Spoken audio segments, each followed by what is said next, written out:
Tinatagos ng ulan. Ayan, basang-basa. Hanggang dun. Pati dun sa kabila. Tingnan natin.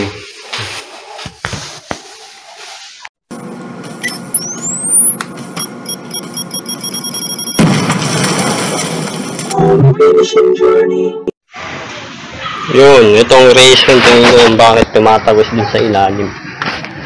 Itong mga pawn blocks natin na hollow blocks. Pawn blocks na hollow. Yan, dyan pa rin pumapasok yung tubig sa mga joints niya. Pansin nyo naman, tignan dito. Naglumot na, di ba? Ibig sabihin, dinadaluyan ng tubig. Possible yan napapasok dito. Although, kala ko dito lang tatagos muna eh. Ito lang waterproofing natin eh. So, tatapalan na rin natin to. Tapos ipa-waterproofing din natin. Ayan. Kay mahirap kalaban talaga ang tubig. Naghahanap ng lulusutan. So, ganun din yan sa kabila. Papaikot. Yan, tatagusin talaga. Dito hindi tinatagos kasi may bubong. Kaya pansin nyo din sa tinignan ko, kabila ang dulo ng tinatagos. Dahil dito. Walang bubong. Yeah. Oh, yan, diba? Tad adhesive. Bidjam ako. Tad adhesive na naman. Isang mahiwagang tad adhesive. Okay, maliit akong palit. Buti may maliit na palit.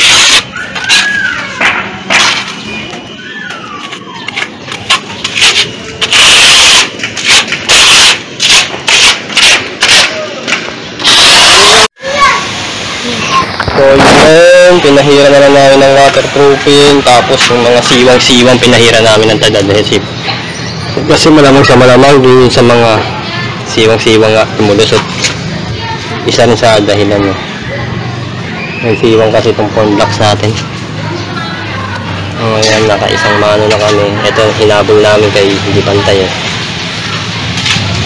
Nakaligtaan. Yung pinapahira na. Sana lang hindi na ito magawas. Kaya nito ay sibang pa. Pero kaya na yan ng ano. Ng waterproofing natin. Tapos kabilaan. Ang kabila. A few inches later. Ayan.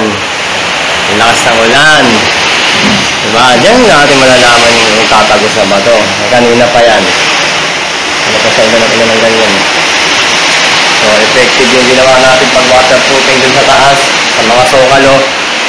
Dun lang naman talaga tingin ko tumatagos yun. Kaya tuloy-tuloy ang bakal nun. So, ngayon, wala na. Pwede na i-finish to.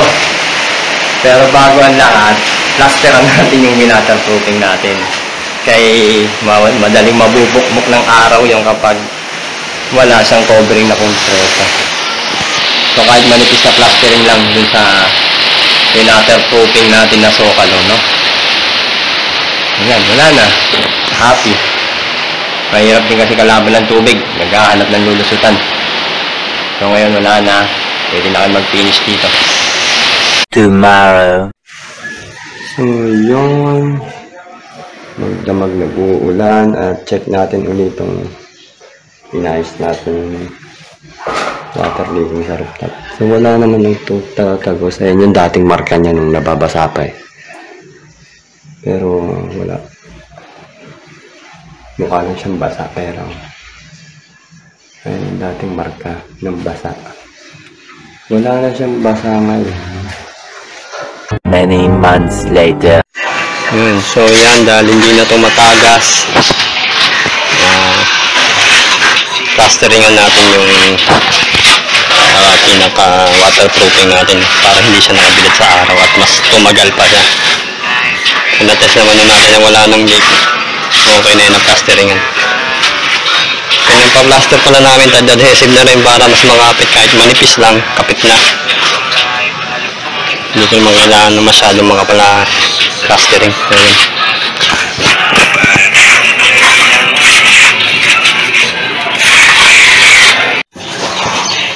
Napansin ko lang yung problema pag ganitong pahid-pahid lang ng ano semento.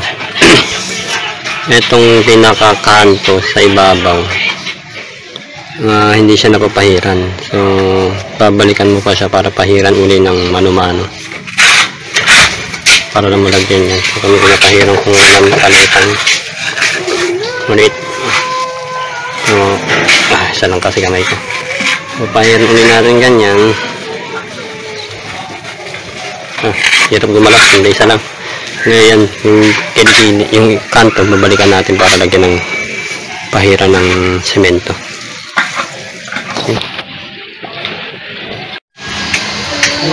Okay na. Kiskis pahid lang naman. Sobrang init ng panahon, tuyo agad. Ito yung binubulo na lang nila yung kabilang labas. Tapos niyan siguro pinturahan. Saka na yun. Kahit di naman masyadong perfect, basta makuberan lang yung waterproofing. Okay na to. Iba naman. Iba naman natin.